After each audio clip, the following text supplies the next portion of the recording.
Assalamualaikum warahmatullahi wabarakatuh. Apa kabar sobat sekalian? Jumpa lagi di channel Enerpol. Kali ini kita akan membahas berita hangat, yaitu terkait adanya ya ancaman dalam tanda kutip dari Menteri Keuangan kalau tidak bayar pajak akan menaikkan BBM ya 3 kali lipat ya. Dan ini terkait dengan beberapa kejadian belakangan ya tentang kasus pegawai Dirjen Pajak yaitu Rafael Alun Trisambodo yang itu terkuak hartanya 56 miliar ya, dan ini tentu saja hanya sebagian kecil ya, karena setelah itu ada juga pemberitaan ya puluhan rekening Rafael juga diblokir, nilai transaksinya fantastis 500M. Jadi pantas kalau dia berani mengundurkan diri sebagai ASN karena sudah kaya ya. Ini sesuai. Kemudian ada juga dijawab oleh Rizal Ramli ya, statement ataupun sikap dari Menkyu ini ya yang mengancam-ancam. Menkyu kok ngancam kayak preman saja ya. Ini sesuai dilansir oleh rmol.id. Langsung saja kita baca dan kita ulas. Republik Merdeka, pernyataan Menteri Keuangan Sri Mulyani yang menyinggung soal harga bahan bakar minyak BBM bisa naik 3 kali lipat jika masyarakat tak bayar pajak menjadi bahan diskusi hangat terbaru. Bukan tanpa alasan pernyataan Sri Mulyani itu menjadi sorotan lantaran belakangan anak buahnya menjadi sorotan karena suka pamer gaya hidup mewah alias hedon. Dalam satu unggahan di Instagram, Sri Mulyani mencontohkan kenaikan harga minyak yang mencapai $120 AS per barel pada 2022 lalu. Bila tidak ditahan dengan subsidi yang mencapai 552 triliun, masyarakat bisa membayar BBM hingga 3 kali lipat. Kita tidak ingin ini terjadi. Nah, dananya dari mana? Tentu saja dari upah yang Anda bayarkan melalui pajak, kata Menkyu Sri Mulyani dalam Economic Outlook 2023 dikutip dari akun Instagram @smindrawati Selasa. Soal pernyataan itu, Bagawan Ekonomi Rizal Ramli mengaku tidak habis pikir dengan perilaku Sri Mulyani sebagai menteri yang mengancam masyarakat. Ini apaan sih? Menkyu kok ngancam-ngancam kayak preman saja, ciut Rizal di Twitter dikutip Senin. Rizal justru menantang Sri Mulyani untuk membersihkan oknum-oknum anak buahnya yang disorot karena diduga menggelapkan dana pajak. Emang situ berani, bersihkan pajak aja ndak berani. Emang situ berani, bersihkan pajak aja ndak berani, tandasnya.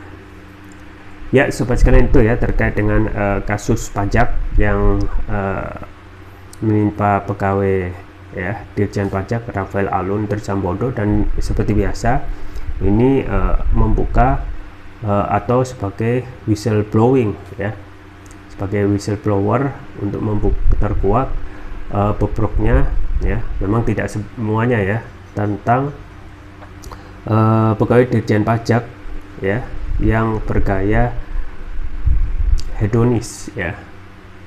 Jadi kalau kita melihat take home pay dari pegawai pajak yang 100 juta ya per bulan, itu tidak mungkin ya mempunyai kekayaan hingga 56 miliar ya, melebihi dari kekayaan bosnya ya yang lebih tinggi.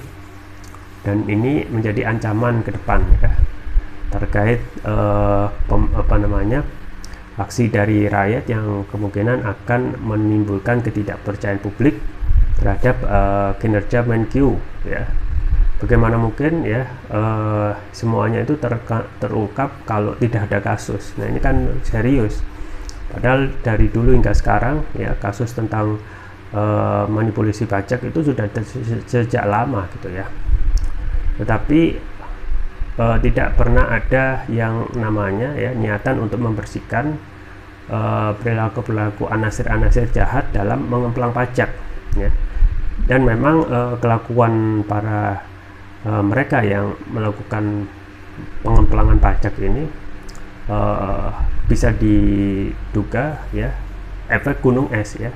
Mereka yang membayar pajak misalnya 500M gitu ya, atau 50M ya, 30M dibayar ya, 20M dibagi-bagi bagi para pegawainya. Dan ini tentu saja terjadi ya, bukan hanya 1-2 orang, segelintir orang, tapi banyak orang yang kemungkinan melakukan hal tersebut untuk mengamankan posisinya supaya tidak didenda ya.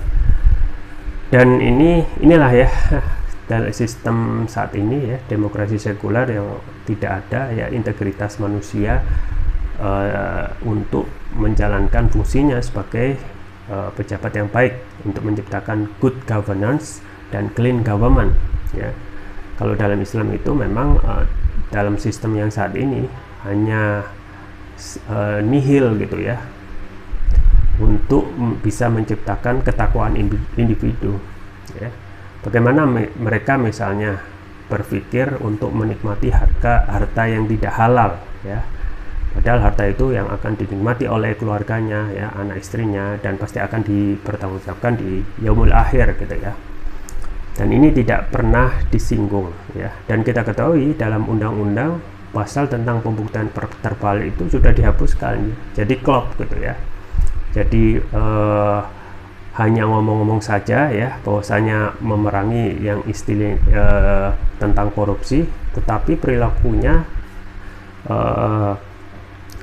berkebalikan dari itu semua gitu ya. Itu yang juga disampaikan oleh Presiden Jokowi yang memang menentang korupsi ya, tetapi pada prakteknya korupsi justru tumbuh subur. Kita ketahui IPK kita naik, IPK kita turun ya, yang sebenarnya 40 ya, kemudian 38, sekarang 34. Artinya apa? Tidak ada perbaikan ya. Jadi hanya ngomong doang gitu ya. Termasuk juga yang disampaikan tentang Menkyu yang dalam tanda kutip mengancam kalau tidak membayar pajak akan naik di harga BBM 3 kali lipat. Dan ini memang harus kembali ya, rakyat berpikir jernih tentang sistem ini yang memang menjadi akar permasalahan yang menimbulkan ekosistem ini tidak berjalan dengan baik ya. Termasuk juga membentuk manusia-manusia yang tidak berintegritas ya. Sistem yang saat ini ya, kalau dipertahankan ya, tidak akan menjadi lebih baik, malah akan menjadi lingkaran setan ya. Kasus-kasus ini ya beberapa bulan ke depan pasti akan intensitasnya turun, tetapi akan membuka lagi kalau ada kejadian. Ya, kita tunggu saja ke depan, semoga negeri ini menjadi lebih baik lagi. Itu saja yang bisa saya sampaikan, semoga bermanfaat. Jangan lupa like, share, dan subscribe. Sampai jumpa lagi. Wassalamualaikum warahmatullahi wabarakatuh.